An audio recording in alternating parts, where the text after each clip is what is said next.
What's up? Aaron here, Canadian Looney. We've got some great clips from all the committee meetings that took place. A lot of crazy things went down in Parliament last week. We're going to check them all out. Let's get it going. Oh, there's full screen. So, hey, Aaron right here, Canadian Looney. We'll get right into this. Let's go. We've got a lot of clips from committee meetings to watch, so we're going to check them out.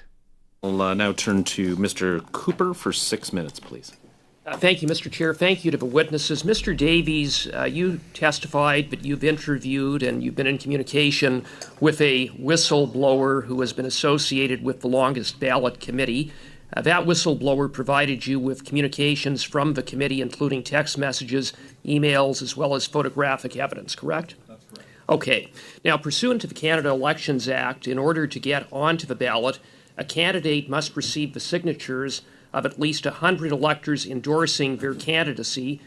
Some of the text messages and email evidence from the committee indicates or evidences that the committee was collecting signatures from electors before they had candidates to collect signatures on behalf of in violation of the Canada Elections Act. Is that fair?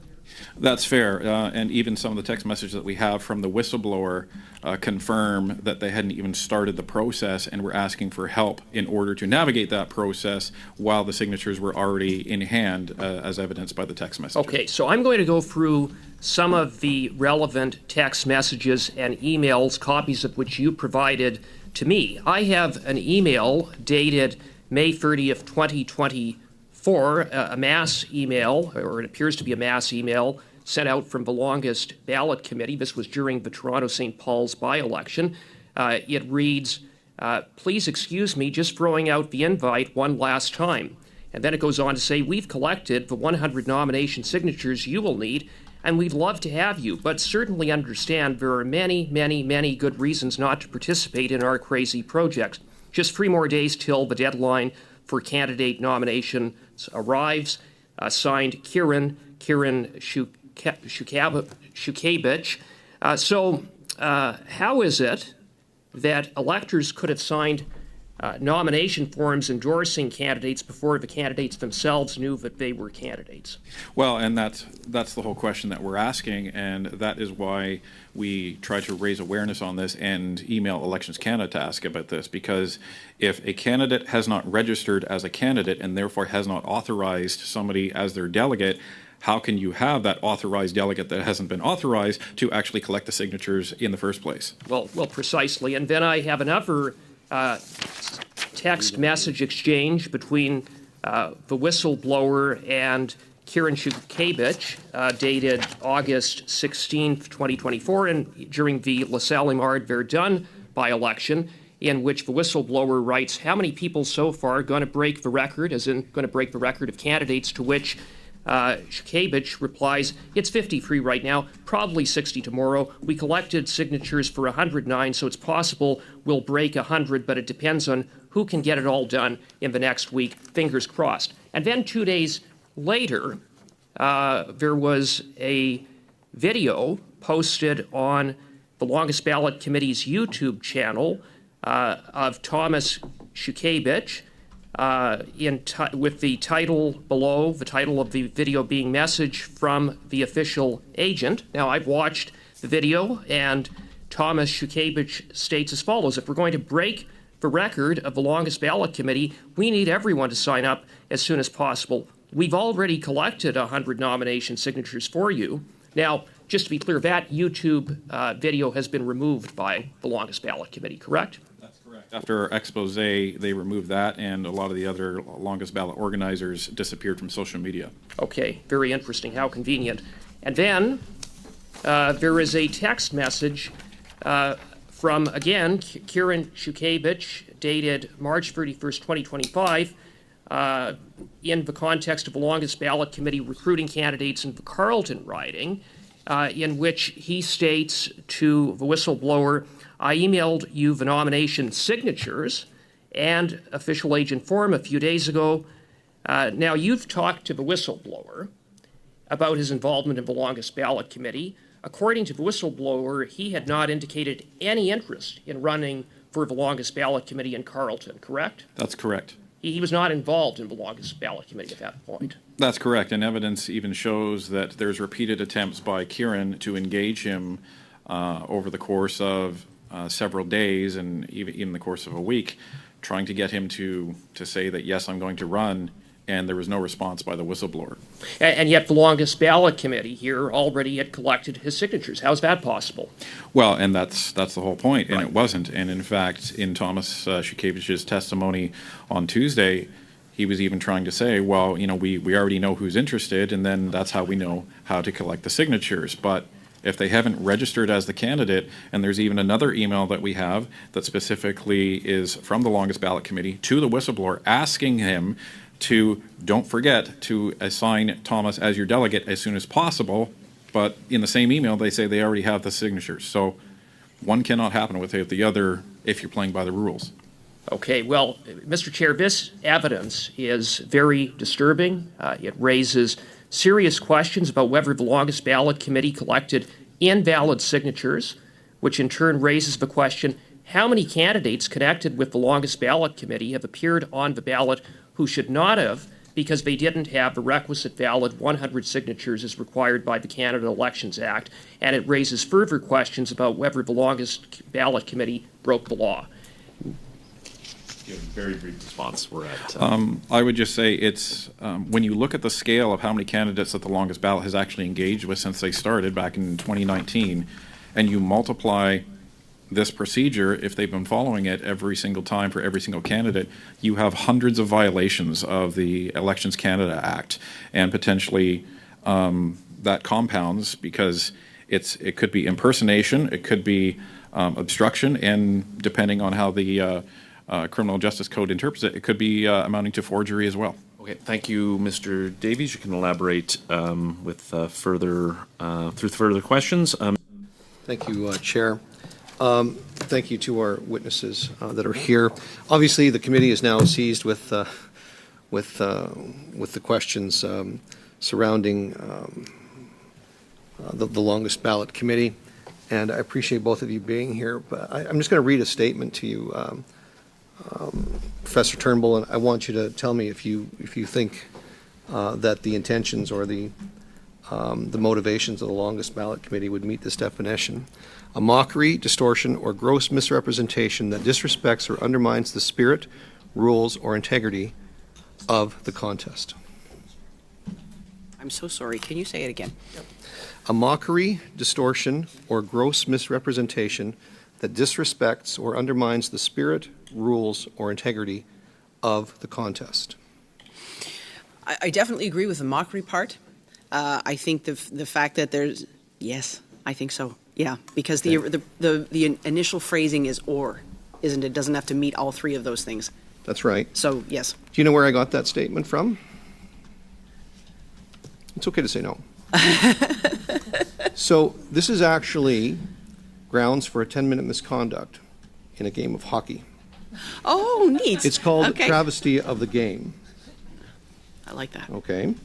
And to my knowledge, there's nothing in our Elections Act that actually has any clause in it like this. If you make a travesty as a player, as a coach, whatever the case might be, even as a fan, there's a consequence of behaving that way.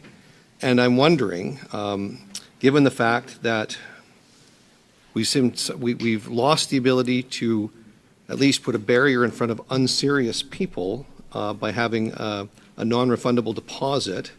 We lost that in 2017 with that Alberta court decision that wasn't appealed.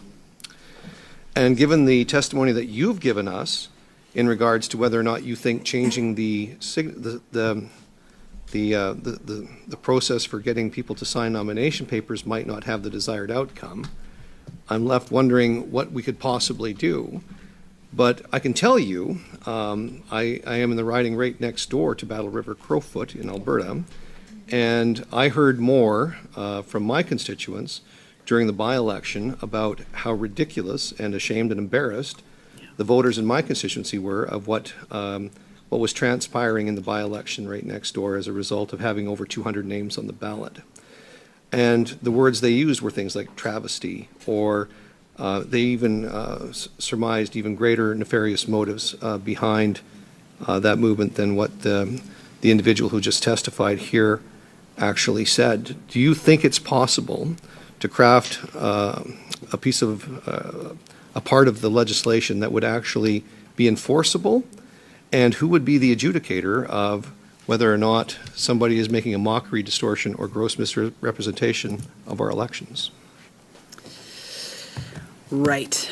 So yes, I think. So first of all, I really like this line of argument in terms of trying to put something in the legislation that protects the integrity of elections, because I think we're in a number of ways the integrity of elections is tested, and we have to find ways for the public to be protected, which is really what it's about.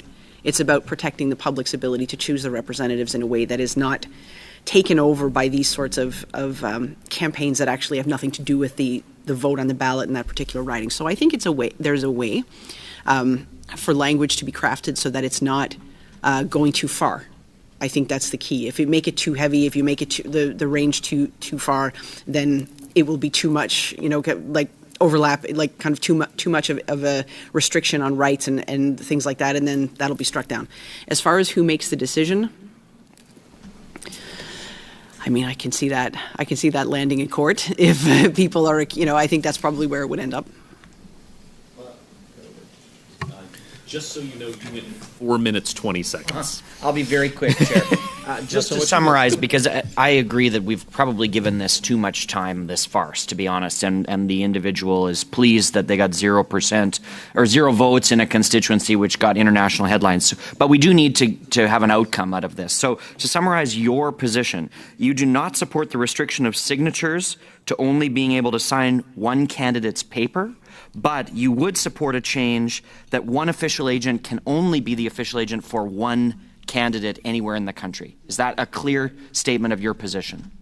Absolutely yes on the official agent piece. And on the second part, I wish we didn't have to do it. I wish we didn't have to restrict signatures, because I just think that for the reasons I've said, but I'll live with it. I wouldn't say you got it wrong if you decided that you're going to go that way. I understand. Okay, thank you very much. Excellent. You're a bit over time, but that was an excellent use of 40 seconds. Textbook. That was excellent. Mr. Calkins for 6 minutes, please. Well, thank you, Mr. Chair. I always appreciate hearing from Canadians, particularly those who think we shouldn't have politicians making laws. They think that other people should be making laws other than people who are actually elected and accountable and re-accountable to the electorate.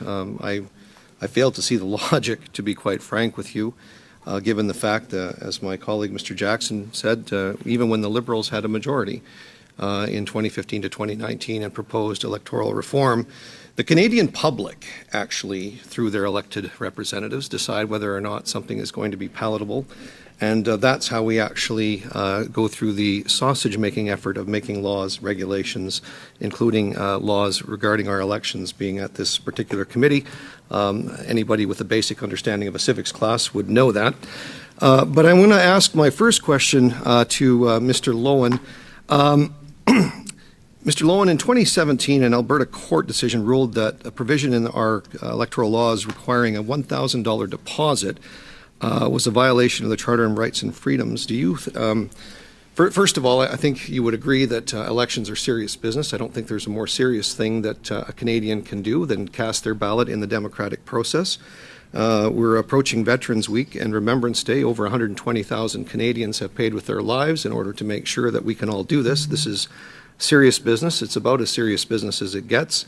I always interpreted that $1,000 requirement to be something put in place to make sure that unserious people weren't able to just get their name on the ballot. Do you think the government made a mistake by not challenging or trying to challenge that decision made by an Alberta court in 2017? I have to confess I'm not deeply fluent with the case, so I don't know the jurisprudential argument for it. It strikes me as an entirely reasonable limit of $1,000. What I will say is that Canadian elections are cheap. I know it seems like perhaps I don't know actually whether MPs feel like they're spending a lot of money or not, but I do know that many of you raise more money than you can spend, and we also have examples of candidates who can win without spending a lot of money. I think it's great that for the most part we've put pretty serious caps on our election spending, so that who wins is not determined purely by who raises more money.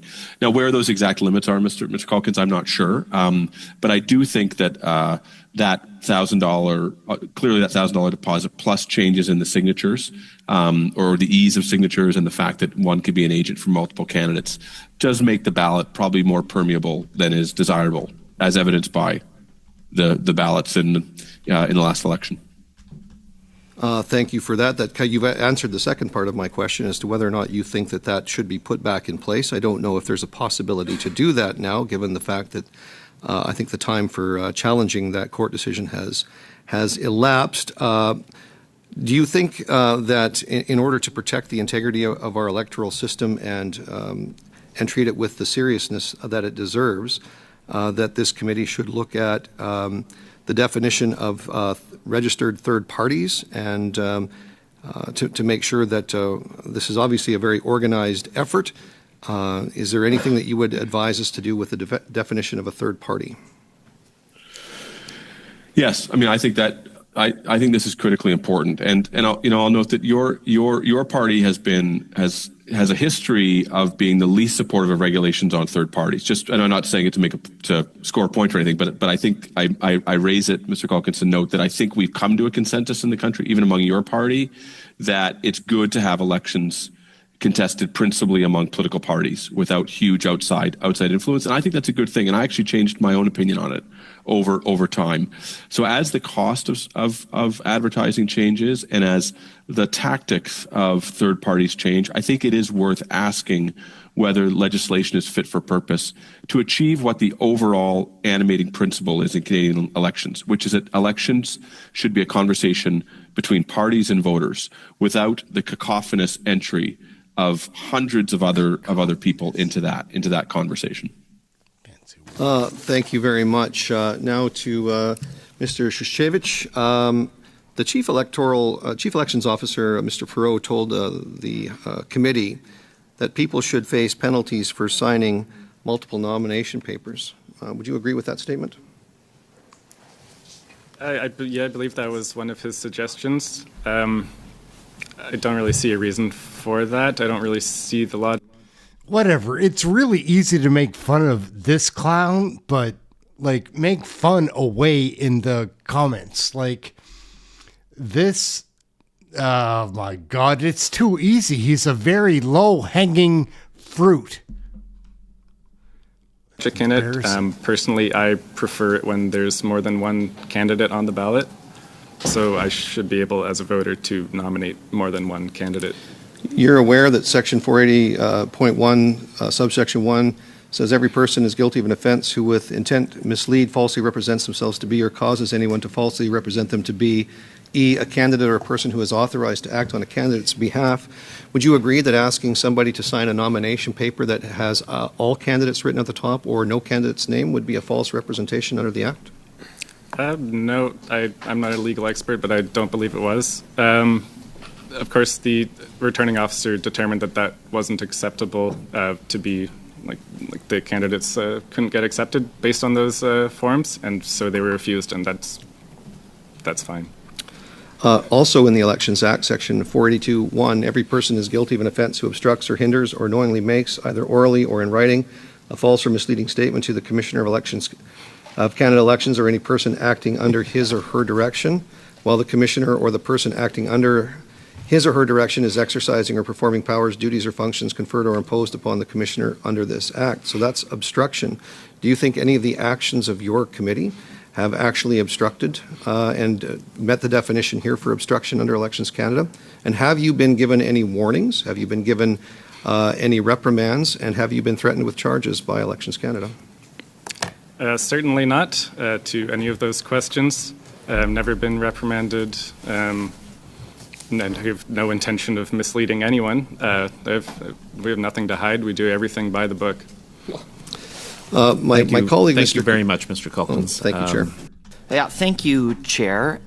Just to confirm with you, Mr. Shukevich, in your submission to the committee, it said that whoever wrote the submission, I'm not sure if that was you, said that they watched the testimony from the Chief Electoral Officer last week. So just wanting to confirm if that was you that authored that document or not, and did you watch the Chief Electoral Officer's testimony last week? Yeah, my brother and I wrote that document. And yeah, I watched the testimony last week. Okay, so you'll have seen then that the Chief Electoral Officer testified last week that your actions in various constituencies, whether it be general or by-election, affect every voter's access to vote, but the actions of your organization particularly hurt and block the ability of seniors and folks with disabilities to be able to cast their ballot.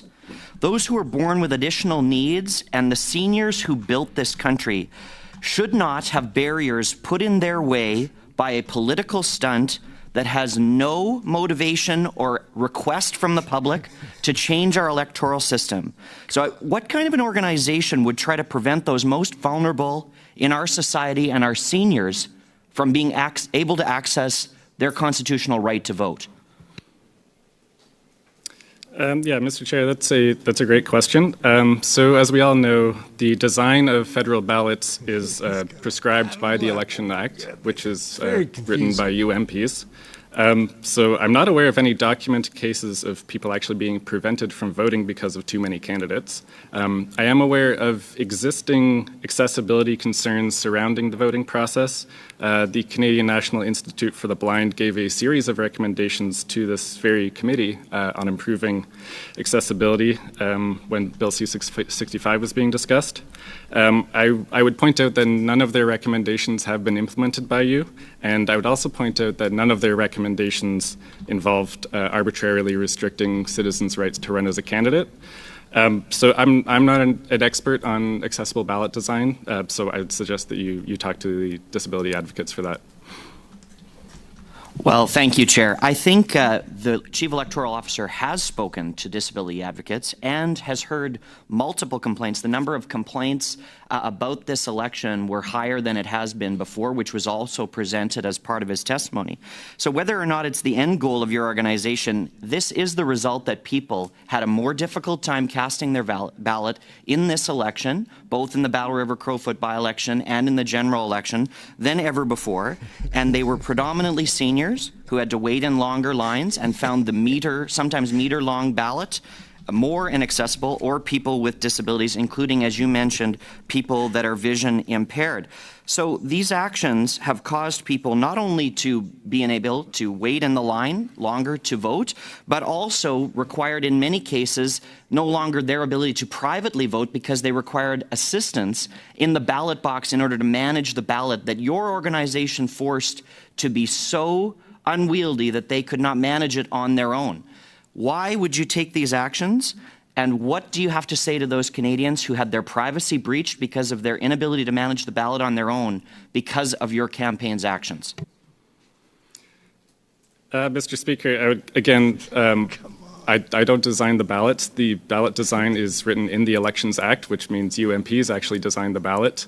And if the Chief Electoral Officer was following the will of Parliament, then it actually would have been twice as long in those two-column situations. Of course, for operational reasons, understandably, he had to make emergency amendments to the Elections Act in order to not make it like 4 meters long. So yeah, if you're concerned about accessible ballot design, I strongly suggest you talk to disability advocates, because I'm not an expert on this, and I have no power to change the design of the ballot. It would beg the question, what are you an expert on? Like shampoo? Like, goodness gracious. Well, sir, with respect, you do have the ability to stop your committee's actions from blowing up our ballots to achieve a political goal where there is no political consensus in this country to change our electoral system. The professors already noted it. You have a Liberal Party that campaigned on it in 2015 and then backed away from it because they recognized that there was no willingness to change the electoral system from anywhere near a consensus or even close to a majority of Canadians. So wasting everybody's time and in the process harming some of our most vulnerable Canadians' ability to participate in Canada's democracy. Okay, I will interject there as it is 5 minutes. Perhaps. Thank you, Mr. Chair. Dr. Tibbet. Okay, so we're crossing over into immigration now. This is Michelle Rempel-Garner. Everybody says she's WEF. Those people are misinformed. She's counter WEF, just in case you'd like to look into it. Anyhow, she's pretty sharp, and she's growing on my list of politicians that mean business. Like, she cuts right through the muck. She goes for the jugular all the time. Michelle Rempel-Garner is growing on me. Conestoga College took in Excuse me, I'm having trouble hearing you. Be a little loud. Thanks. Microfest. I'll restart. Sorry. Well. Okay. Conestoga College took in 84,000 international students in 4 years. In 2023, they took in more than the U of T, UBC, and Calgary combined. And this had an incredibly negative impact on the cost of housing, availability of healthcare services, and created a youth jobs crisis in the region. But yet, Conestoga College's operating surplus went from $3 million in 2015 to $252 million in 2024. Dr. Tibbets, in 2024, in an article in Guelph Today, you were quoted as saying some of them, international students, live like that, 14 to a house in slumlord housing, because they don't want to pay more than $400. Yet you are still requesting record number of foreign students permits. Is that correct? You are on mute. Monsieur Tibbet, vous êtes sur Mr. Tibbet, you are on mute. No, we've always worked with both the federal government. This piece does get going. Like this guy right here, this mess. Wait and see. Like Michelle Rempel-Garner does take him to town by the end of this. It takes a while to get going. Provincial government and the local communities. That's why we took in that many students. I mean, we could find places for all those students. This is a massive area. We're not just in Kitchener-Waterloo and Guelph or across Brantford, Milton. Madame Rempel-Garner. But the cost of a one-bedroom rent in your region went up by 35%, over $500 in a very short period of time. Did the federal government ever ask you to tie your requests for foreign student permits to housing costs and availability in your broader region? No. No. Do you think you'd be able to have juiced foreign student permits to the levels that you did if the federal government had tied the number of foreign student permits they issued to your institution to housing availability and cost? Well, it's more than the federal government. We were encouraged to grow in downtown Kitchener. We added 3,500 students there because we helped the city revitalize downtown, the same in Guelph and the same in Brantford and Milton. I mean, there was a huge demand. There was huge, I think in the fall of 22 in Ontario, there were 323,000 job vacancies, and we were asked to try to help solve that problem. Thank you. So we just heard testimony that we should be decoupling foreign student permits from jobs. And now there is a substantive youth jobs crisis both in Canada but also in your broader region. Do you think, did the federal government ever ask you to link permit availability to job availability in the region? Well, that's what we did. We did link the two. In fact, if you look at... But recently? I'm not aware that they did that, no, but we did it. That's what we did. In fact, our job placement rate for international students was 86% after 6 months after graduation. Did the federal government ever ask you to take any responsibility for asylum claims, fraudulent asylum claims being made by foreign students who were issued permits to your institution? Well, there was one statement made by Minister Miller, but as far as I'm concerned, that's Canadian Border Services. We are not. The first time we've ever heard anything about asylum seekers when Mr. Miller spoke to that. Would you have not been able to juice foreign student permit numbers to the levels that you did if if your institution had a financial liability tied to asylum claims or visa overstays made by foreign students at your institution? Well, we were never involved in this from day one. We got involved in international enrollment back in the 90s.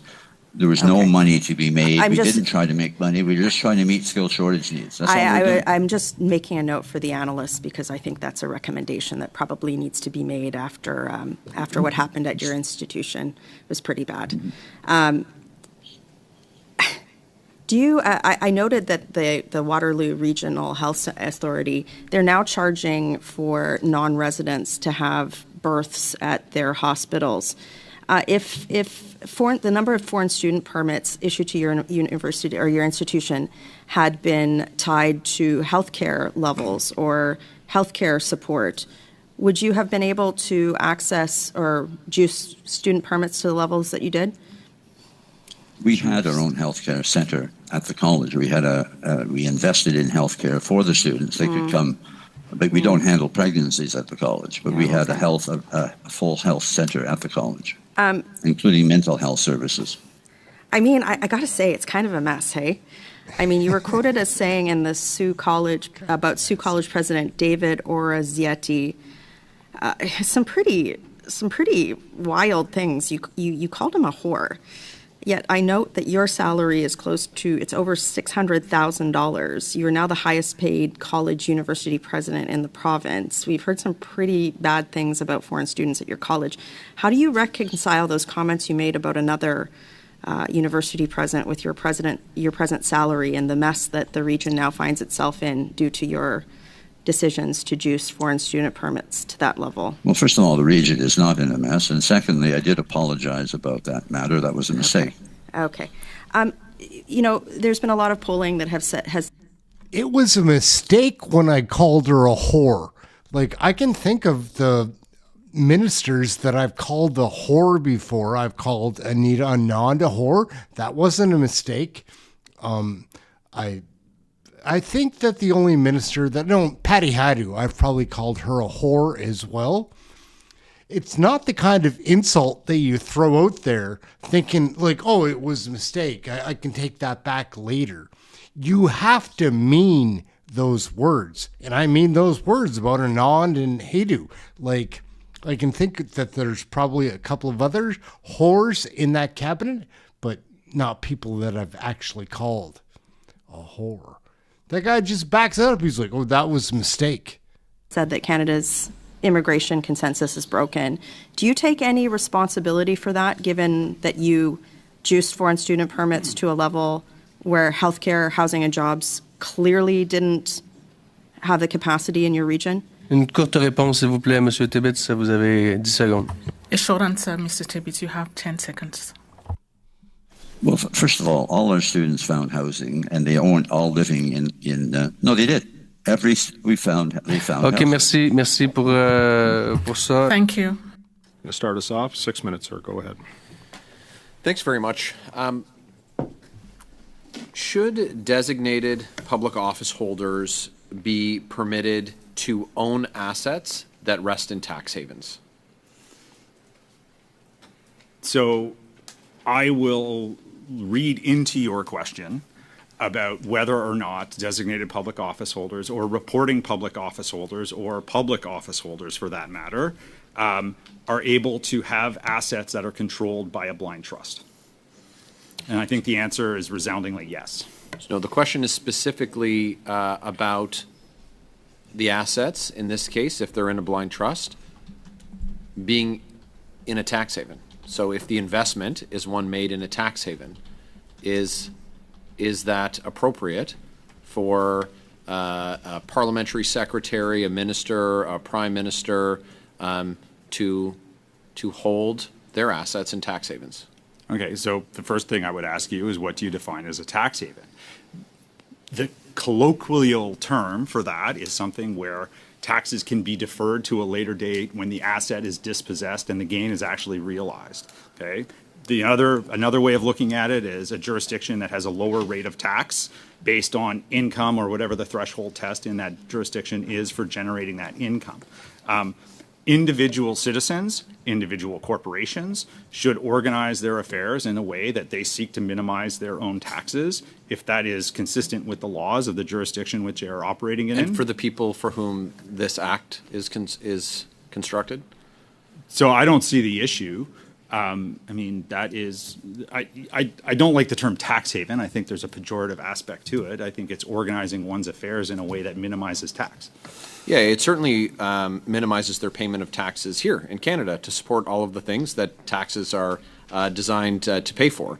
I think that when we have a government that sets policy that sees Canadians who might not have the means to afford those types of investment strategies as you've described them, that it hurts Canada when these people are supposed to be serving in the best interests of Canada, which kind of speaks to this broader question of blind trusts and whether or not we can just simply assume that everyone is operating in the best interests of Canada.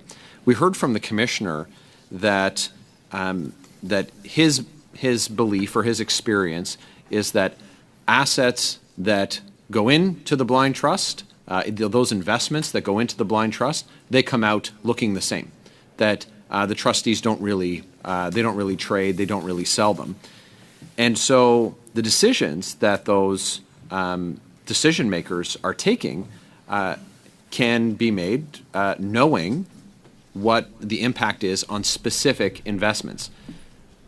The challenge that creates for Canadians who have a cratering confidence in public institutions and public office holders is that they believe that when they take a look at the act or it's explained to them, or we've heard many times that someone would say, I've divested all my assets. Well, that's a very cute way that it's been characterized in the act, that you can divest into a blind trust where they're likely going to just stay in the exact same form as when you put them in, as opposed to them not being sold. So it really has to do with, you came out of the gate and said that you think they're great, the blind trusts. Do you think that they do service to the improvement or improving on Canadians' confidence in elected officials, that they're acting in the best interest of the country and not the best interest of themselves, like, for example, one who would hold office while also holding their assets somewhere where they don't have to pay tax here in Canada to pay for all of the things that Canadians rely on: public health care, transportation, border security, our national police force, and so on. So I think the first thing I would do is I take you back to your question about the tax havens and say, well, it's a good thing the last budget talked about the global minimum tax, which would do a lot to equalize that on a country by country basis. The second thing is I would actually question the underlying assumption that your question is based on, and I use what I call the soccer field and ringette arena test. And when I talk to the people that I spend time with while watching our children play sports, they don't bring this up as an issue that is of concern. Like, they have more fundamental concerns. And far be it for me to tell you what your constituents are telling you. You've got their ear at the door, absolutely. But I think if you've got a specific example of a particular trade that you think is going to create that conflict of interest, I think you're behooved to make that statement public and to put it forward. So I guess what I'd say with my remaining time is that I have heard at the soccer fields and at the hockey rinks that people are concerned that a prime minister who would seek to pass laws on them that would see them remit their taxes while they're struggling is also holding investments in offshore tax havens and not paying his fair share. And that does bother them. That is something that bothers them. Thanks, Chair. Okay, thank you. Mr. Johnson, I'd like to start with you if possible. In your opening remarks, you had made some comments regarding skill sets and that there's a shortage of skills. I'm just wondering if you could expand a little bit on that and what you exactly mean by shortage of skills. Yeah, sure. I would say tradespeople with regards to, I'm in manufacturing, as I mentioned earlier. So from electricians to millwrights to programmers in software, robotics, and then you can expand beyond that from the point of skills. I think there's a lot of people that come into the workforce that simply might go to school for engineering or something else, but they lack the skills to be able to bring value to the company. And as we're out and I'm competing against a number of other companies constantly, and one of the number one things is strong, mechanical, capable people in manufacturing in order to, we're fairly automated. And as we bring in more and more automation, we require a different level of skill set in order to maintain that automation. And it is a challenge to find the skill set today in the environment that we live in today. Okay, thank you. And so you said you were in manufacturing, so that would just be one facet of the economy. I know we're in a housing crisis in this country, and the government has promised that they're going to build all these houses, but what we're finding, and this committee has found in previous parliaments, is we don't have the skill set to do that, aka the tradespeople. Yeah. So how are we going to build everything that we need to power Canada, house Canadians, manufacture our goods if we don't have those tradespeople to do that? So I think that that's something that's very, very important to point out. We need those tradespeople to keep the lights on, to build the foundations, to build the walls, to do all of those things. And they can make a very good wage and a very good living in the sense of this from a point of, young electricians to plumbers to anyone. They're not aware, and I think, the investment in their time, and I don't think it's promoted enough and allowed people enough compared to what it used to be. Absolutely. So. I do come from a very trade-heavy part of the country. Energy and agriculture are our driving forces, and so it's very common for kids to ask other kids, what trade school are you going to? What trade are you getting? And we need more of that. Mr. Rizzo, I'd just like to follow up with something that you have spoken about. You had mentioned about red tape.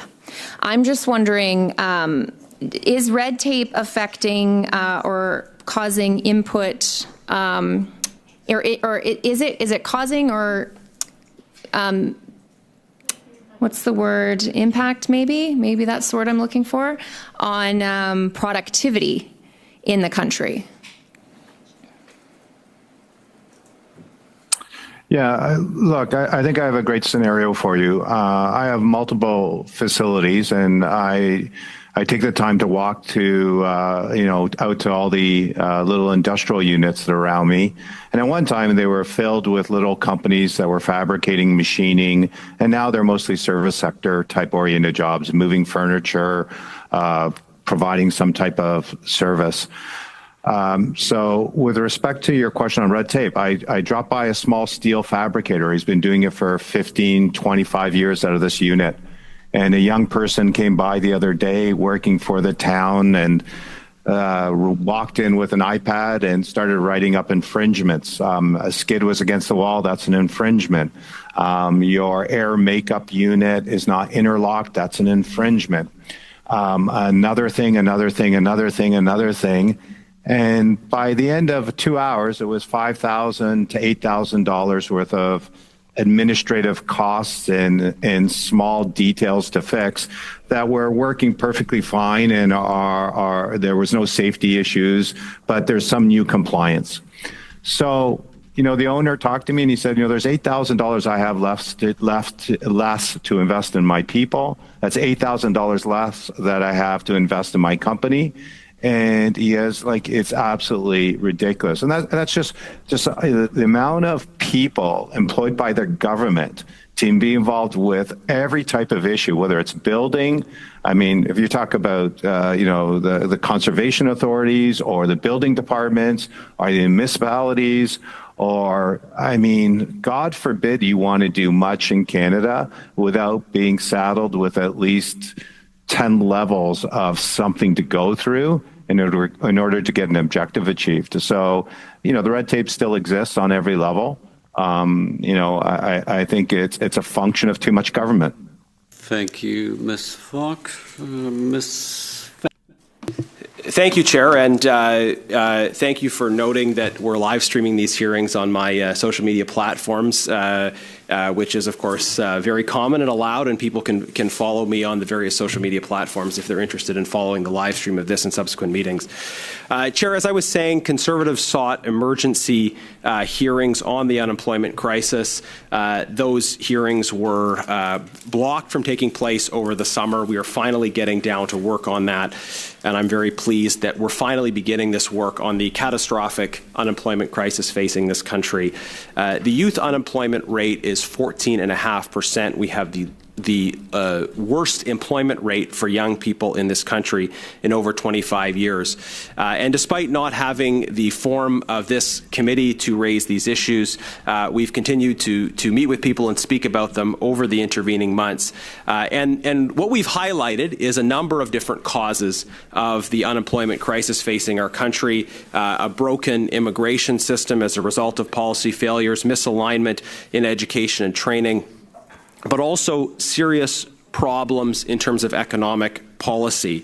And we've heard today from witnesses, business owners in particular, highlighting economic policy failures that have played a significant role in this ongoing unemployment crisis. Mr. Rizzo, you spoke about structural unemployment due to declining productivity over the last 10 years. Structural unemployment due to declining productivity over the last 10 years. Now, I think it's important to underline how important productivity is as a measure of the health of the economy.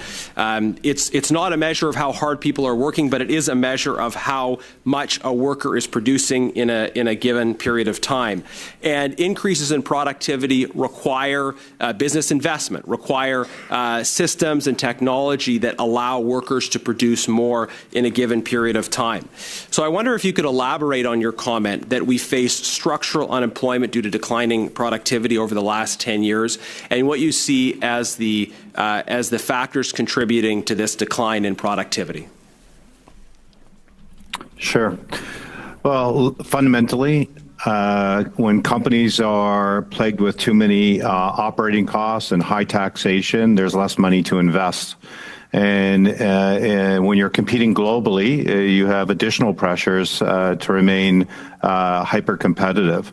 So if we take Ontario as an example, our ability to invest in manufacturing, which is very capital intensive and long term for paybacks, it's very difficult for us to invest the millions and millions of dollars necessary to invest in the new technology to increase our productivity when we are largely deemed to be uncompetitive from everywhere else in the world, right?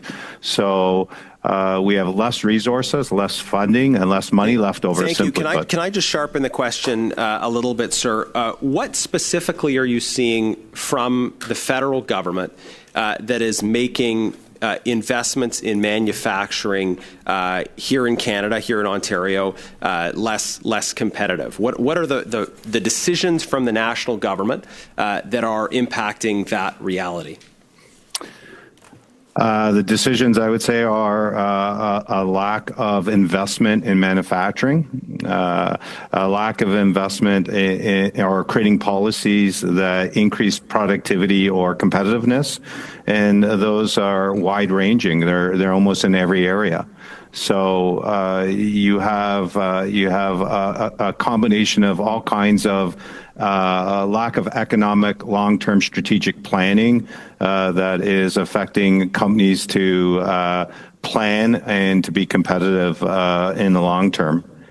Specifically, you have the taxation policies are known to be uncompetitive compared to the rest of the world, and this is creating a big problem for people and for companies to move forward.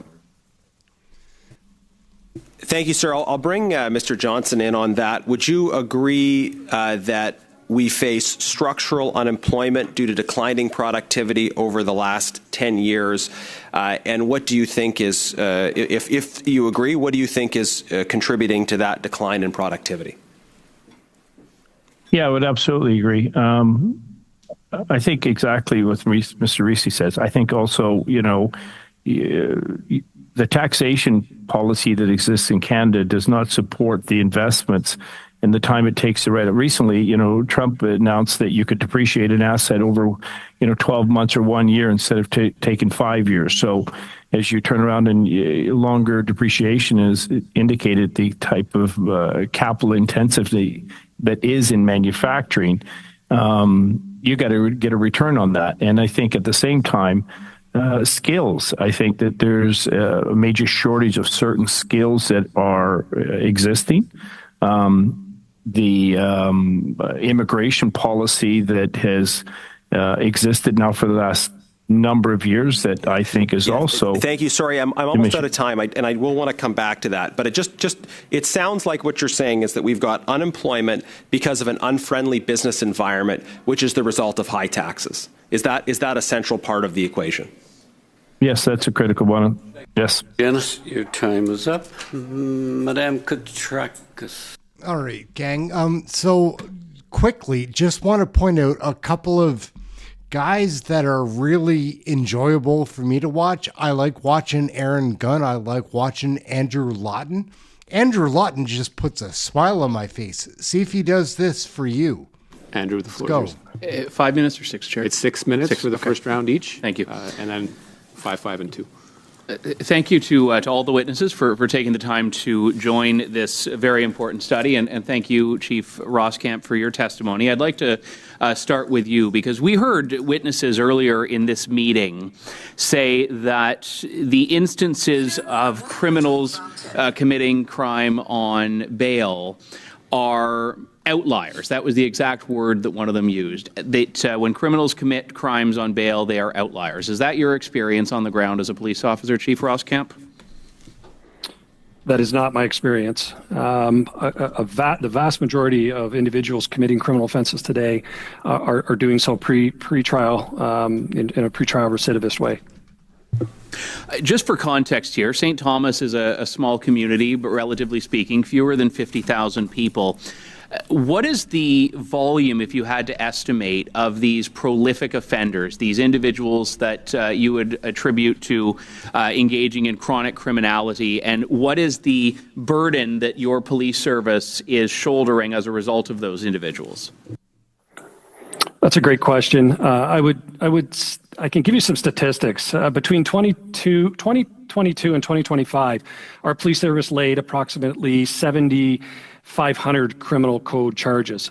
Of those 7,500 criminal code charges, 2,000 were failing to comply with court disposition. Consistently, year after year, we see about 33% of our charges being failed to comply. We have numerous individuals in our community, whether it's intimate partner violence or whether it's chronic criminality from small petty theft, petty crime, up to homicide. We're seeing fail to comply as a major pressing point, and individuals, offenders, understanding the legal system well, they know that bail conditions are rarely enforced. They anticipate delays in the court proceedings. They recognize that even serious charges may not lead to long-term detention. And in fact, it's what we're terming like they're gaming the system.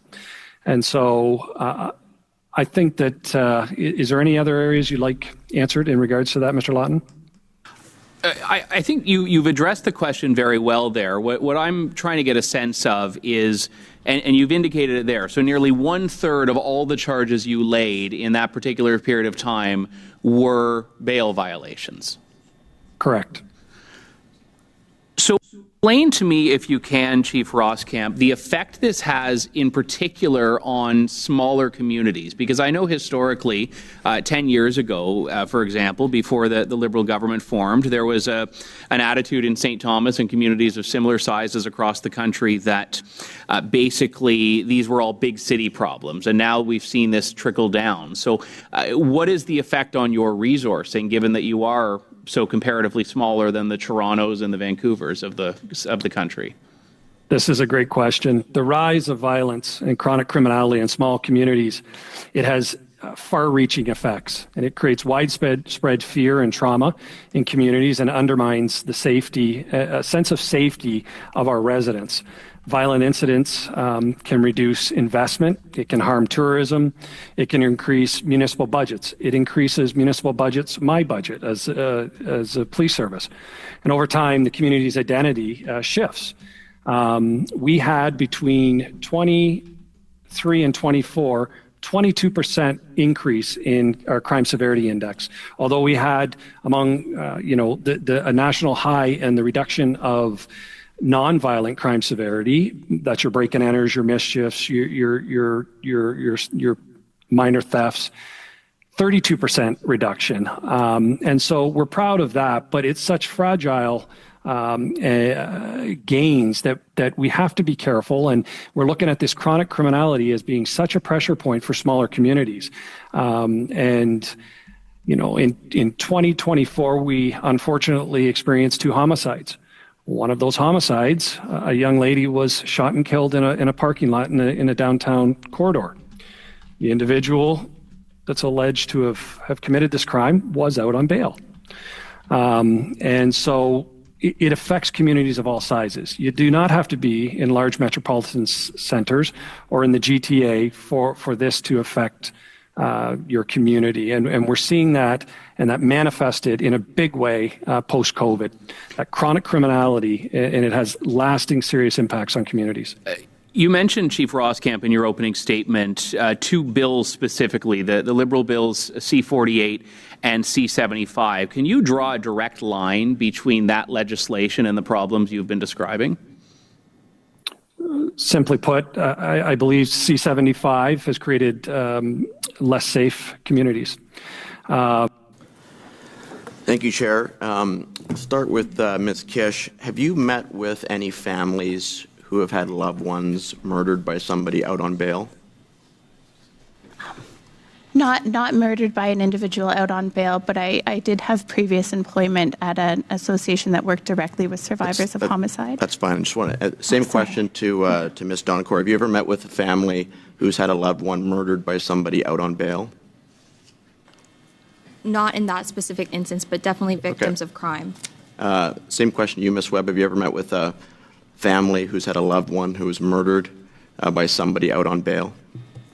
Not specifically murdered, but I certainly have people close to me who have been victims. I just wanted to establish that point. I appreciate that. I'll go back to Ms. Kish. Do you believe public safety should be the primary or a secondary concern when it comes to the design of the bail system in Canada? I think that it's perhaps artificial to associate primary and secondary concerns. I think the concern of the individual, the concerns of the victim, and the concerns of the public are interrelated. And if we adopt a human and a holistic approach to understanding that, we'll have much better outcomes moving forward. You would say that it would be simplistic thinking to putting public safety first when it comes to the design of the justice system and bail system specifically in Canada?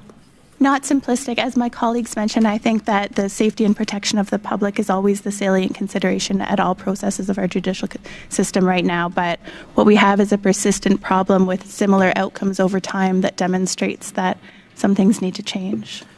Do you believe it would be easier or harder for a repeat violent offender to reoffend while they're still in jail? More difficult, but realistically, can we keep people incarcerated forever? And if not, then let's consider how we're treating them while they're in prison. Well, we're talking about the bail system here, so I just wanted to establish that point that we're all on the same page. Do you agree that when you look at a Liberal bill like Bill C-75 that removed, including the principle of restraint, as well as introducing reverse bail onus for serious crimes, would lead to more potentially dangerous criminals remaining behind bars. You can argue whether that's a good thing or a bad thing or not, but just to establish the facts. I'm not certain that there are any effect from these policies on people who are posing actual danger remaining behind bars. Just from my professional experience, what I see is a system that's so exhausted that it can't properly assess these decisions, and it begins assessing decisions for the wrong reason, for time constraints, for resource restraints, but that there's a lot of really good professionals in the system who want to help individuals who are posing harm, and their hands are tied. Ms. Dunker, what would you say to, I've spoken to a lot of police officers who are frustrated, who tell me stories repeatedly of arresting the same person over and over and over again, stories of arresting the same person for the same offense twice within a 24-hour period, who are almost putting up their hands and feeling like they aren't being given the tools to do their job. I would say that we share the same concerns when it comes to public safety. We're certainly not saying, let's sit on our hands and do nothing here about repeat offenders. That's not the case. We want something to be done, but we want effective reforms. And effective reforms are evidence-based reforms. I want to see the evidence. I'm hearing a lot of concerns about Bill C-75 and how that's led to more repeat offenders. I want to see the evidence. I want to see the trends. I want to see the patterns. I want to see what's directly causing this so that we can directly address it. I'm glad you brought up the evidence. You referenced some statistics from, I believe it was maybe 2024 to 2025 or 2023 to 2024. But there's some other statistics there as well, as far as what's been happening since 2015. Violent crime up by 50%, homicides increased by 27%.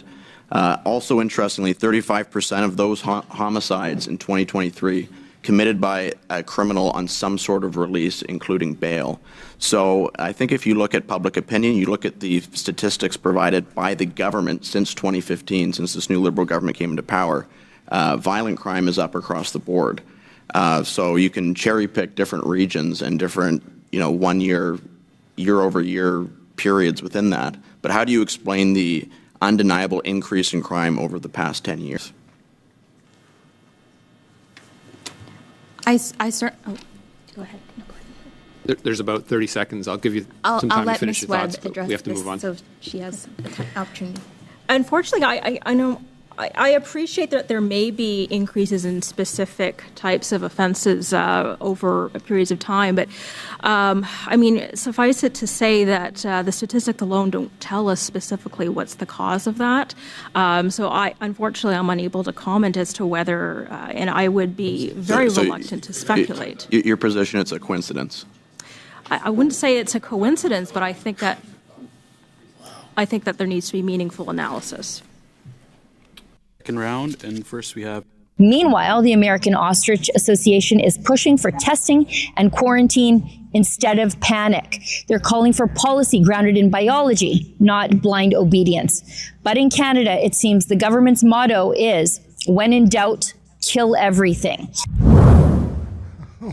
There's a growing body of science that Canada's overreaching health bureaucrats refuse to acknowledge, and it's coming from south of the border. Veterinary experts in the United States, including the American Ostrich Association, have made it clear ratites, so birds like ostriches, can contract the avian flu, but they don't spread it. They don't migrate, they don't fly, and when infected, they recover with what the association calls minimal zoonotic risk. In plain English, they're not a danger to other birds, animals, or even humans. I'm Sheila Gunn-Reid reporting from Universal Ostrich Farm, a small family-run operation here in the Kootenays of British Columbia, fighting a court-ordered depopulation of their farm after exposure to avian flu months ago. To see and support our journalism from on the ground here, visit SaveTheOstriches.com. Now, what I just explained to you is not internet folklore. That's from an official letter sent to U.S. Health and Human Services Secretary Robert F. Kennedy, urging Washington to finally modernize bird flu policy. In that letter, the association points out that the ostrich's biology and immune response are much more like cattle than poultry, and that the old cull and indemnity model, where governments line up trucks and kill everything with feathers and then compensate the farmers, makes no sense for these long-lived animals. The association reminded Secretary Kennedy that when dairy cattle in the U.S. tested positive for avian flu, the government didn't torch the herds. It used testing and quarantine.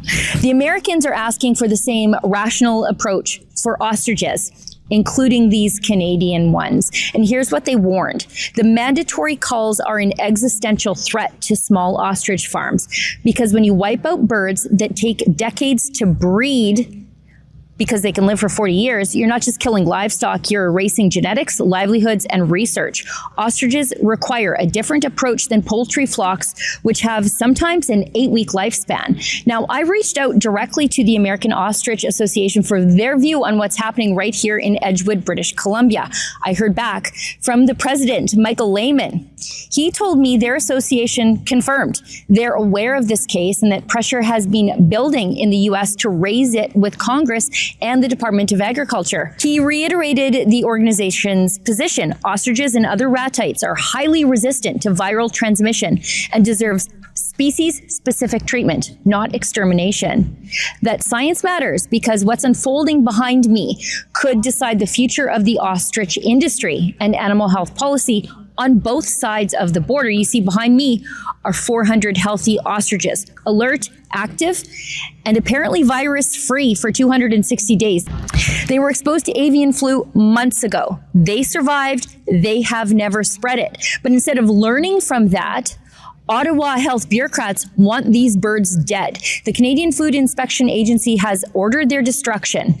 They've built kill pens nearby, and they're awaiting the courts to clear the way. The farm's owners are clinging to hope, waiting to see if the Supreme Court of Canada will agree to hear their appeal. If that leave isn't granted, the government could move in. And it's not just a farm. These birds, of course, are research animals. They're not for food. They're used in cutting-edge studies on immune response and antibody production related to COVID-19 and other infectious diseases. If they're killed, that research dies with them too. Now, here's the irony that should make every so-called science-based policymaker in Ottawa blush. Around the world, scientists are genetically modifying chickens to make them more like ostriches. In the UK, researchers engineered chickens with synthetic decoy RNA that tricks the flu virus into binding to fake genetic material so the virus can't reproduce. The result? Those chickens might get infected, but they can't spread the virus. They're literally building lab-made birds that can do what these ostriches already do naturally: contract avian flu and then stop it dead in its tracks. And while scientists in London are tinkering in laboratories to make flu-resistant poultry, the CFIA here in Canada is marching into this farm to destroy 400 naturally flu-resistant ostriches, real-world proof of the same phenomenon. Studies have shown that ostriches produce cross-reactive neutralizing antibodies, immune proteins capable of recognizing multiple flu strains, including pandemic H1N1. Ostriches have been used in antiviral research precisely because their immune systems are that adaptable, generating broad-spectrum protection that even bioengineered chickens can't mimic. So when the Americans say ostriches deserve their own response plan, they're right. Nature already solved a problem that scientists are trying to fix in the lab. The only thing that hasn't evolved is the bureaucracy. Pleased to debate the honourable member for St. Albert, Sturgeon River. Thank you, Mr. Speaker. I rise to speak to Bill C-11, the Military Justice System Modernization Act. In short, this bill amends the National Defence Act by removing investigative and prosecutorial jurisdiction in respect of sexual offences from the Code of Service Discipline, and it would transfer such jurisdiction to civilian authorities on an exclusive basis to the extent that such offences are alleged to have arisen within Canada. This legislation would implement recommendation number 5 of the report of Madam Justice Deschamps when she undertook an external review of sexual misconduct and sexual harassment within the Canadian Armed Forces. Recommendation number 5 is the only recommendation that requires a legislative change. I would note that the report of Madam Justice Deschamps was issued all the way back in March of 2015. The government of the day, the Harper Conservative government, committed to implementing all 10 recommendations of the Deschamps report. Of course, shortly thereafter, there was a change of government, the election of these Liberals, and nothing was done. And so it's quite rich to see members across the way patting themselves on the back for introducing this legislation, because if in fact this legislation is the answer to addressing very real issues and challenges within the Canadian Armed Forces with respect to dealing with allegations of sexual assault and sexual misconduct, then these Liberals have a lot to answer for, because it has taken them a full 10 years in government to get around to finally introducing this legislation. But I digress. Now, with respect to the substance of this bill, as I noted, it transfers jurisdiction from the Code of Service Discipline to civilian authorities with respect to the investigation and prosecution of offences of a sexual nature within the Canadian Armed Forces. Now, by way of background, the Code of Service Discipline, the purpose of the Code of Service Discipline is to maintain discipline, efficiency, and morale within the Canadian Armed Forces. That broad proposition has been recognized by the Supreme Court of Canada in the 1992 Genereux decision, the more recent 2019 Stillman decision, and is stated to be so at Section 55 of the National Defence Act. Conservatives stand with victims first and foremost, and it is on that basis that we will be supporting this legislation at second reading. That being said, I would submit that this bill warrants careful scrutiny when it is studied at committee. This legislation essentially stands for the proposition that the Code of Service Discipline, the military justice system, is not fit for purpose, is not suitable, and cannot be trusted to investigate offenses of sexual assault and other sexual misconduct. That's the essence of this bill, whether the government would characterize it in that fashion or not. And so it begs the question, if that is so, then what about other serious offenses? Because the Code of Service Discipline, after all, would apply to all other criminal offenses within the Canadian Armed Forces. Indeed, it would continue to apply to offenses of a sexual nature where those offenses are alleged to have the Canadian Armed Forces. That one's even a little bit too boring for me. Let's get into some other pieces. Like, we've got so many videos that we've collected on X. Like, we have a lot that you are spelling out for us and how Canadians are feeling, that sort of bodes well for how Mark Carney is attacking Canada-U.S. relations, even though it's not the #1 priority for Canadians right now. Yeah, I think for Mark Carney and the Liberals, they want to talk about Donald Trump and the binational relationship. But, you know, for Pierre Poilievre, his strength, and for the Conservatives, their strength has to do with the cost of living, affordability, inflation, the cost of housing, paying for the groceries and stuff like that. So think of it as a battle of the ballot questions right there, with the Liberals wanting to talk Trump and Conservatives wanting to talk about the cost of living. Yeah, and we always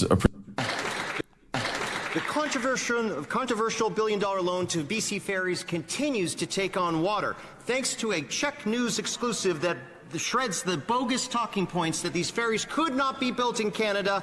We know that BC Ferries was presented a report that showed that Canadian shipyards could build these new vessels, creating thousands of jobs, billions in economic growth, and pride in Canada's craftsmanship. Shamefully, they rejected this Made in Canada option and instead went to communist China. With so many Canadian workers at the food bank, remind us again, why is the Prime Minister continually selling us out? Thank you very much, Mr. Speaker. We've expressed our disappointment with how this process went on. We were not part, this is a Crown corporation, we were not part. However, I will tell you what we did, Mr. Speaker. We did sell a policy, buy Canadian. We are encouraging all of Canadian procurement to buy Canadian. We've also launched the Defence Procurement Agency to encourage our companies. We are building Canada with Canadian workers, with Canadian material. This is how we're building a Canadian strong economy, not by peddling slogans. Thank you. Target, if I can use that. Would it be inevitable and that they people pull it would go forward. to the wall as a result of it? Look, companies that don't adapt, including companies in the financial system, will go bankrupt without question. But also, there will be great fortunes made along this path. Aligned with what society wants. And so provided that, not just the objective is put in place, but some of the climate policies continue to be put in place, not by us, by others, we will have the financial system ready to amplify the effectiveness of those policies and move the country forward. And, last thing, and I think it's sometimes undersold here, is that the UK is at the forefront, and the UK, by demonstrating that it can make these adjustments. In case you didn't know, we have a con man for a prime minister. Mark Carney right there is bullshitting to your face.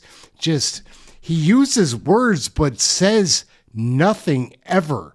This guy is going to meet a very terrible end. That's my guess. Hopefully he just loses an election.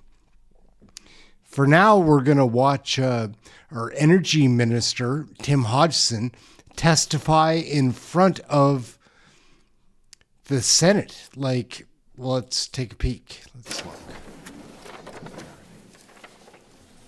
Voila. The Senate's so fancy. Here he goes.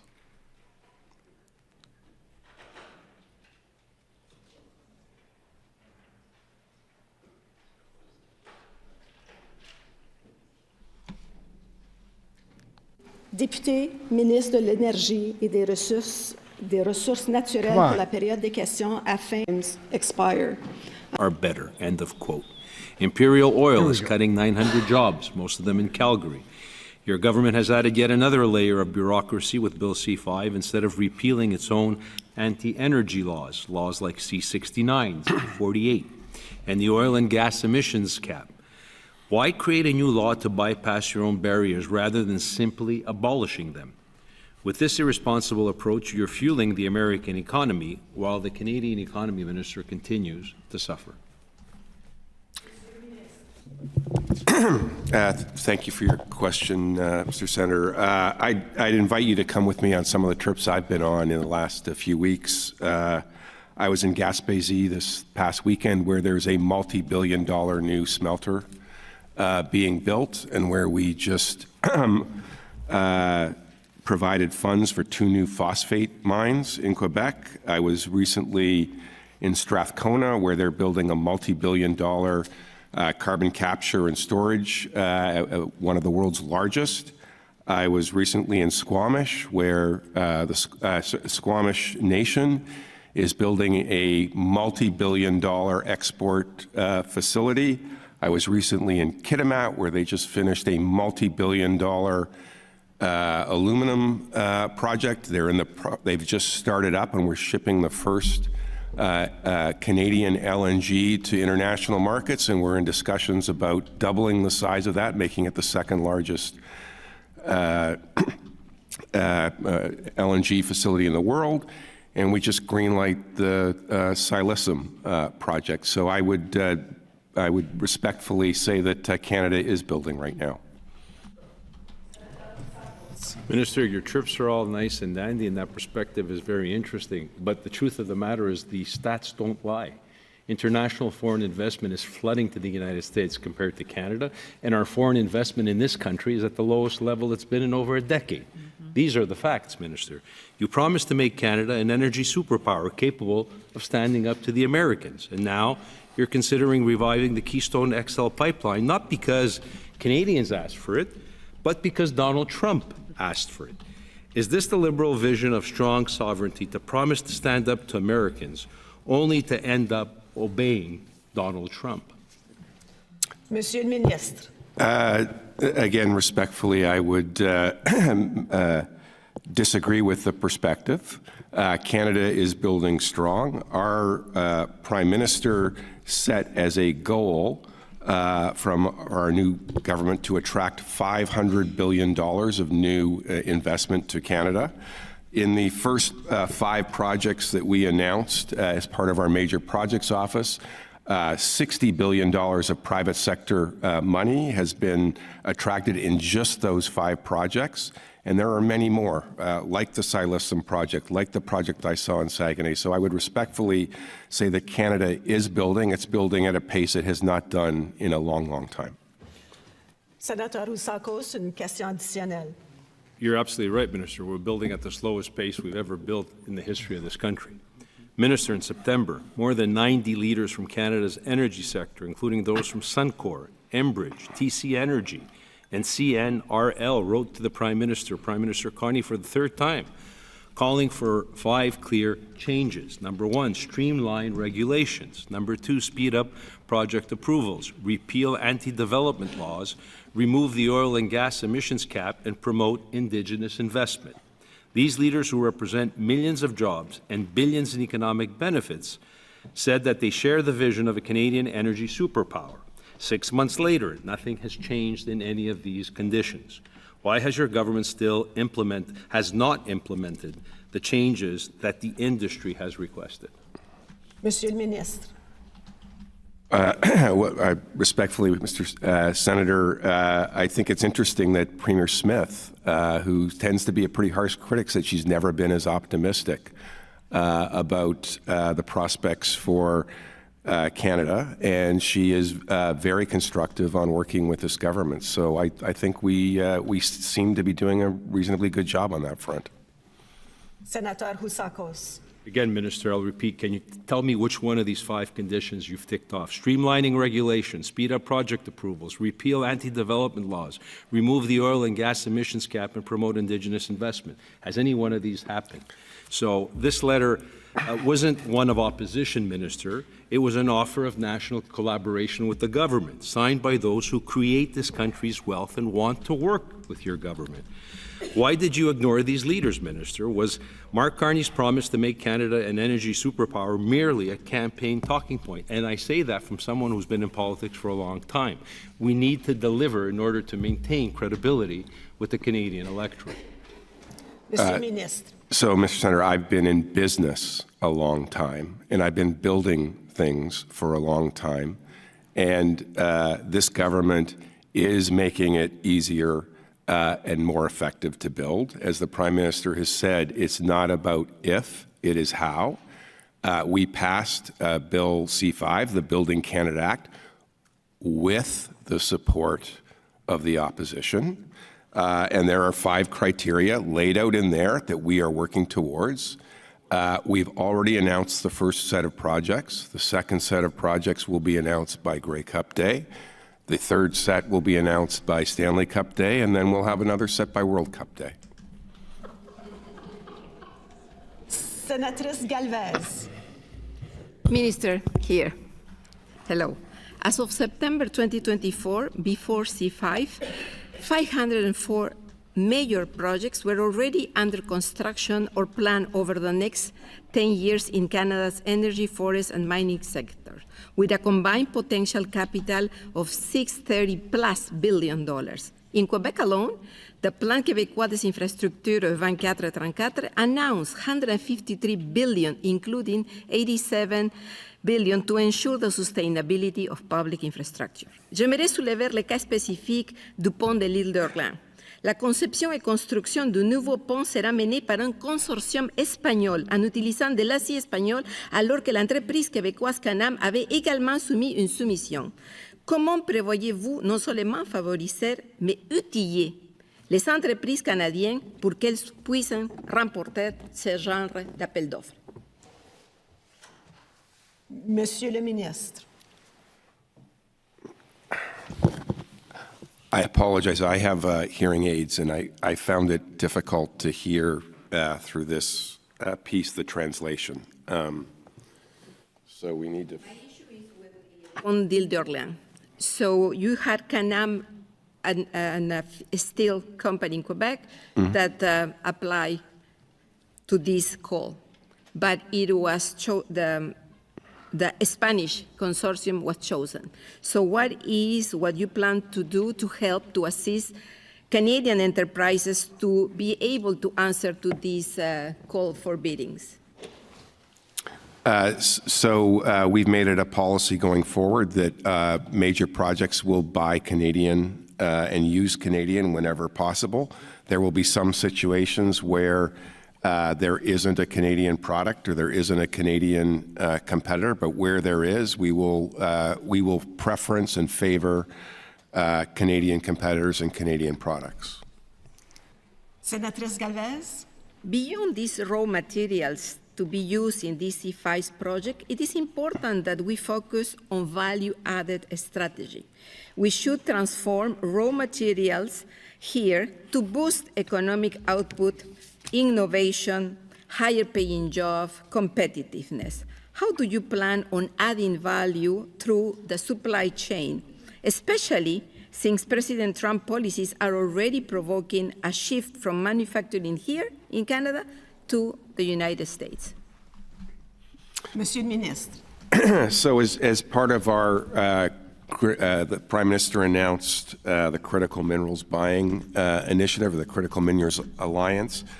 We are working with our allies to create more opportunities for Canadian critical mineral mines to be developed in this country, along with processing facilities.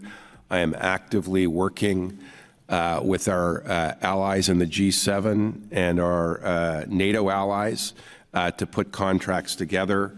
We will have a G7 energy and critical minerals ministers meeting at the end of October in Toronto, where I expect there will be multiple announcements of new investments by... Merci, Monsieur le Ministre. Senator Coyle. Thank you. Minister Hodgson, a very warm welcome to you. On September 21st, Senators and members of Parliament hosted the Canadian Youth Climate Assembly here in the Senate chamber. The Assembly members came together to answer the question, what do young Canadians want Parliament to do to meet Canada's climate commitments in a way that reflects their values and priorities? One of their key recommendations was to support interprovincial and territorial cooperation on connecting east-west and north-south electricity grids powered by clean energy. Later that same week, representatives from Labour, municipalities, Indigenous leaders, environmental organizations came here again to Parliament, seeking a commitment to treat building a national east-west grid powered by renewables as a nation-building project. Minister, this national green grid was also, as you know, an election promise. How do you see that unfolding? Minister. Thank you for the question. As the former chair of the board of the largest publicly traded transmission and distribution company in the country, it's near and dear to my heart. I would point out that one of the projects referred to the major projects office was the Wind West development, which would be a visionary project that would be connecting the 4 Atlantic provinces to Quebec and potentially Ontario through a national transmission grid. It would enable the development of onshore and offshore wind in the Maritimes, which would be great from an economic perspective. The Prime Minister also called out the Red Chris mine in the Major Projects Office as the first step in the Northwest Critical Minerals and Conservation Corridor, which would involve transmission lines connecting the Yukon, BC, and Alberta. So the work is underway. Senator Coyle. Thank you. and Godspeed with all of that, Minister. I'm also curious what the government is planning to do to incentivize and support renewable energy development and get clean energy projects built quickly across Canada as part of making Canada the world's leading energy superpower, which was also, as you know, an election promise. Minister. So as you know, we've been talking about clean ITC credits, which will have a significant impact on the ability to build interprovincial transmission lines. It will also be very important to the development of zero-emission nuclear power, which was another one of the major projects. We will be the first country in the world to be producing commercial SMRs. The first one is under construction. There are 3 more planned, with potential to roll those out to other countries as well. So the clean ITC credits are an important part of that. That will be coming in the budget. Senator Alzibak. Thank you, Madam Speaker. Honorable Minister, thank you so much. Here, Minister. Thank you. Honorable Minister, thank you for being with us today. As you know, the Ring of Fire holds enormous potential for Canada's economic future, rich in critical minerals needed to power electric vehicles, renewable technologies, and clean energy industries.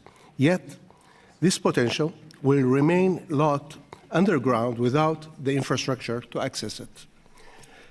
Minister, can you tell this chamber what concrete plans your department has to build and fund the roads, power, and transportation infrastructure required to connect the Ring of Fire to Ontario's broader economy?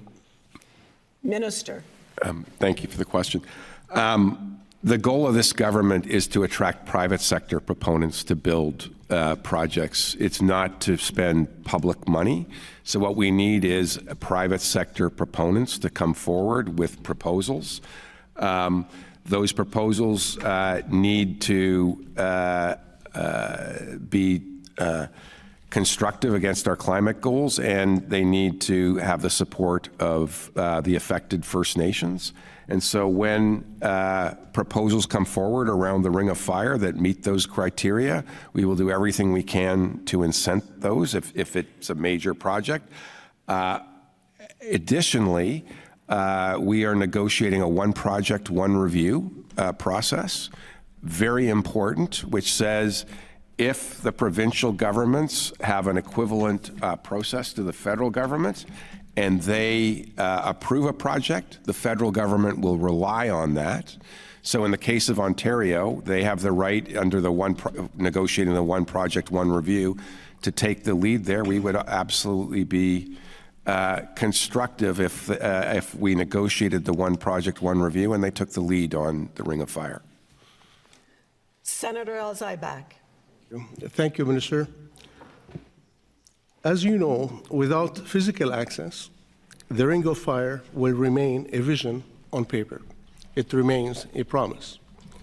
Will your government commit to a clear infrastructure roadmap with timeline, cost sharing with Ontario, and guaranteed inclusion of Indigenous communities, as well as attracting foreign and local investment, so that the Ring of Fire becomes not only a mining project, but a transformative link connecting Northern Ontario to opportunities across Canada? Monsieur le Ministre. Yes, so roads within a province are the responsibility of a province. If Ontario wants to take the lead on a road and propose that coming forward and put up the money, we will absolutely do whatever we can to be constructive. But that a road is a provincial responsibility. Senator Klein. Thank you, Madam Speaker. Minister Hodgson. In August, the Prime Minister indicated that new port infrastructure projects would soon be announced in the next tranche of nation-building projects, including in Churchill, Manitoba. You've spoken of the tremendous potential to expand Churchill into a major export hub, linking prairie resources to Europe and other global markets. With strong support from prairie provinces, this could enhance trade, resource development, and Canada's energy transition. Northern Manitoba, rich in critical minerals and rare earth elements, is seeing record investments in exploration to support green technologies and NATO's supply chains. However, previous efforts were stalled by sea ice conditions and outdated insurance policies, limiting the shipping season. Given that climate change has reduced those ice barriers, has the insurance now been resolved, and is the federal government ready to advance Churchill's expansion?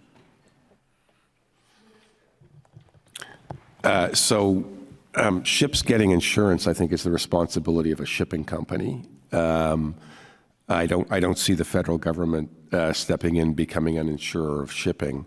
What we are certainly prepared to do is work with the Port of Churchill to make the port an attractive place for many Canadian industries to ship their natural resources, their agricultural projects, and other commodities through the port.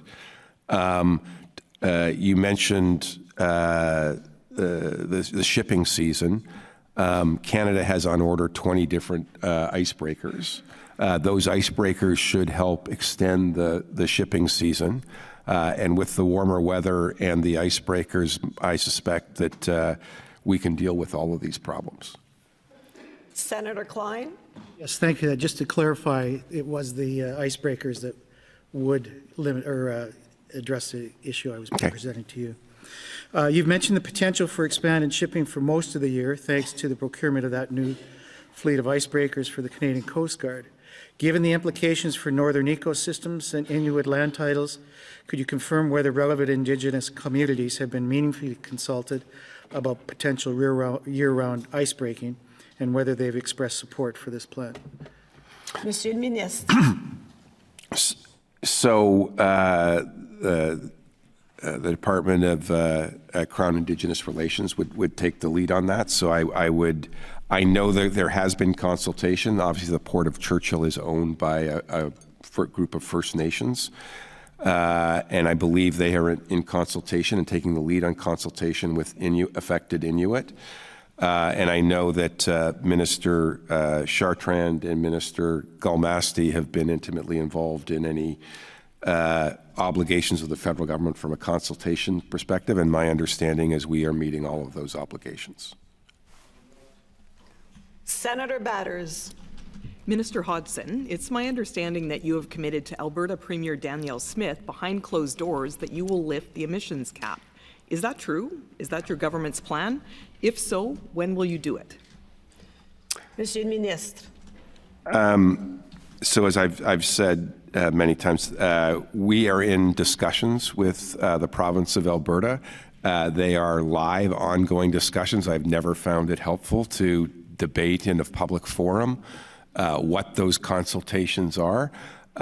What I would say is they are productive conversations, and as Premier Smith said recently, she's never been as optimistic that there's a path forward for Albertans on natural resource development. Senator Batters. Well, Minister, can you at least confirm that you're not promising one thing on your emissions cap behind closed doors in Alberta and something different to other premiers? Monsieur le Ministre. I can confirm we do not say one thing to one premier and something different to another. Yes. Senator Toulajan. Thank you. Minister, I'm here. Minister, across Canada, Indigenous communities are leading the way in responsible energy development, from the Nisga'a and the Haisla nations in British Columbia, co-owners of the major LNG projects, to the 36 First Nations that have invested over $700 million for a 12.5% equity stake in Enbridge's West Coast natural gas system. These partnerships are creating jobs, revenue, and self-determination. These are tangible examples of economic reconciliation. Yet many Indigenous leaders warn that the federal oil and gas emissions cap would threaten these hard-won opportunities. Can you tell us what your government is doing to ensure that Indigenous-owned oil and gas projects are not undermined by federal restrictions that risk discouraging investment and economic development? Mr. Minister. Thank you for the question. I was with Chief Clayton of the NISCA actually last night talking about their project, and I think they're quite pleased with the support that they're receiving from the government. I was with Chief Nice last week of the Haisla, who are responsible for LNG Canada 1 and LNG Canada 2 and Cedar LNG, and I think they're quite pleased with the involvement of the government in supporting their efforts. I was with Chief Campbell a couple of weeks ago in Squamish at the wood fiber facility, where we are working with them to grow their ambitions for their First Nation. And I believe Chief Jimmy, who led the West Coast, the investment by the 19 First Nations in the West Coast pipeline, is also quite happy with the support they've received in terms of the Indigenous loan guarantee, so First Nations could buy equity in the largest infrastructure system in British Columbia. Senator Tulajan. Minister, the Parliamentary Budget Officer's analysis shows that the proposed oil and gas emissions cap could cost over 40,000 jobs and 54,000 full-time equivalents by 2032. Meanwhile, the Indigenous Resource Network warns of a looming labor shortage in the energy sector, up to 116,000 jobs by 2035, with Indigenous workers essential to meeting that demand. If investment keeps moving south because of Canada's regulatory barriers, it won't be just dollars leaving. It will be a setback for energy independence and economic reconciliation. Will your government pause or reverse the proposed cap to protect these opportunities? Good question. Monsieur le Ministre. Well, I was just up at Kitimat, where there were 12,000 workers working on LNG Canada 1, building LNG Canada 1. I was just at the wood fiber site, where there's 3,000 workers building the wood fiber facility. I was just with Chief Clayton, who, when they just got approval, by the way, for the Silicium, which will, I think, have 20,000 workers between the LNG and pipeline that they will be building. So I think there's lots of jobs coming in Canada if we keep on the right path. Senator Lafreda. Thank you, Minister, for joining us. Last week, you announced over $22 million in federal investment to support 8 projects aimed at accelerating battery innovation and production capacity in Canada, including 2 in my home province of Quebec. And I do support our national ambition to become a global leader in the electric vehicle and battery supply chain. However, I remain concerned about the recent slowdown in EV sales and the potential impact on this emerging sector. Could you provide us with an update on the total financial commitment the government has made to this sector to date, and share your projections in terms of return on investment, job creation, and how we plan to maintain momentum in the face of current market headwinds? Monsieur le Ministre. So the investments in the EV plants would be under Minister Jolie's ministry, the Ministry of Industry. So I think that question is best directed to her. But what I can say is this government is very committed to protecting the jobs we have in the current auto sector and in building the infrastructure and the capabilities for the industry as it evolves to include more electric vehicles. We all know that over time, the cost of electric vehicles is going down and down and down. It will lead to a gradual transition from combustion vehicles to electric vehicles. We need to work to make sure current jobs stay in Canada and future jobs come to Canada as we make that transition from a mostly combustion engine to a mix of combustion and electric vehicles. Senator Lafreda. That's all I can take. I'm done. Like, I planned on going an extra 45 minutes from now, but I'm done.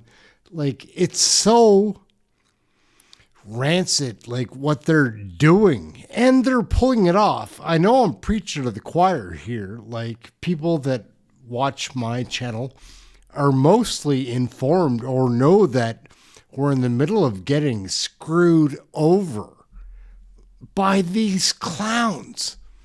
Like, and I don't mean to give up on my fellow Canadians, because, like, I live in Nova Scotia, right? Like, I'm surrounded in liberal voters federally, and we have a conservative government, but you can debate whether it's a conservative or liberal or whatever kind of government we have here provincially.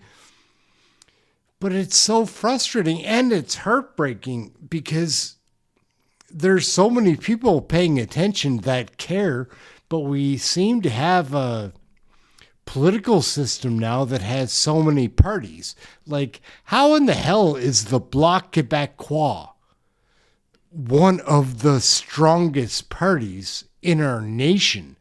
Like, that's an issue right there. Like, I don't mind the French. I do mind the translators. They suck. But I don't mind the French. I understand French well enough that I don't need a translator for the issues that they're discussing. But all of these other things that are going on all of a sudden, all at once, it seems like since 2019, we've been on this decline that is not really going to be able to be stopped. I know people are worried about their grandkids and their children. Like, if you've got grandkids that are under 10, I'd be really worried I'm worried for everybody. It's going to be such a mess. Like, the AI is coming. Everything's going to be chips, and then you're going to be a computer. Who knows, like, what is coming up? But what these guys are doing, like, and that is a natural evolution, I suppose, with, like, turning into computers. But it would seem to me that these, I don't know what to call them, because, like, I guess they're liberals, but they hide under the mask of being the Liberal Party. They're not they're not Jean Chrétien. They're not Paul Martin. Those are different beliefs and different times. Something fell off, like, around the time of COVID, the pandemic.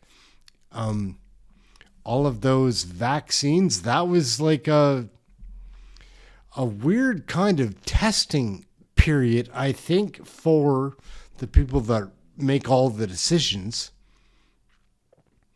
They were just rolling it out, seeing will they accept being shut in for 4 years? Will they accept getting multiple untested shots to prevent a disease that seems harmless unless you're really old or in a very bad state in the first place?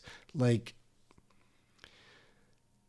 again, I don't think I know anybody that died directly from COVID. I don't think I know a single person. I'm pretty sure I don't. And I got the vaccines. I had a government job back then. Like, I took them because it was just too much of an uphill battle to resist. And I respect the people that didn't, but honestly, like, you can only flaunt that badge for so long. Like, it was very difficult thing to not succumb to, because you had to get the shots to go everywhere, to do everything. And again, my employment relied on it, so you get the shots.